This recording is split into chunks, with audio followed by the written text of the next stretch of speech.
Good morning, সবাই কেমন আছো? অনেক দিন পর তোমাদের সাথে গল্প করতে এলাম। আজকে আমাদের বাড়ির মেনু হচ্ছে ভর্তা, সব কিছুর ভর্তা। আজকে আমরা ডিসাইড করেছি শুধুমাত্র ভর্তা দিয়েই দুপুরের খাবারটা সারবো।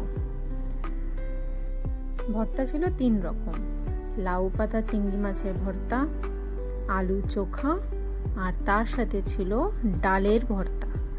ডালের ভর্তাটা আমি শিখেছি আমার এক মামার কাছ থেকে, বনি মামা। লাউ পাতা দিয়ে চিংড়ি মাছ ভর্তা করার জন্য প্রথমে লাউ পাতাগুলোকে ভালো করে পরিষ্কার করে ছোট ছোট করে কেটে আমি নুন দিয়ে একটু সেদ্ধ করে নিয়েছিলাম। তারপরে ঠান্ডা বরফওয়ালা জলে সেই পাতাগুলো, মানে সেদ্ধ পাতাটা দিয়ে রেখেছিলাম যাতে সবুজ রঙটা ইনট্যাক্ট থাকে, নইলে একটু কালো কালো হয়ে যায়। চিংড়ি মাছগুলো অন্যদিকে একটু ভেজে নিয়েছি ভালো করে কড়া করে। তারপরে চিংড়ি মাছের সাথেই দিতে পারো বা আলাদাভাবেও ভাজতে পারো।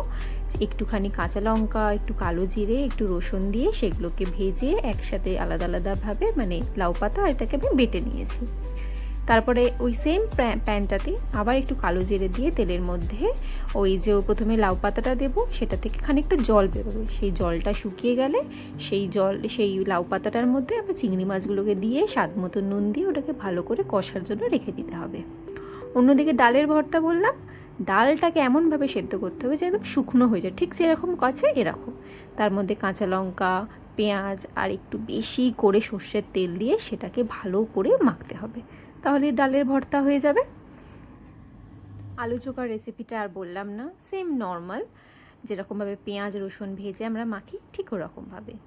তারপরে পুরো থালা সাজিয়ে একটু গরম গরম ভাতে ঘি দিয়ে পরিবেশন করেছিলাম। টাটা।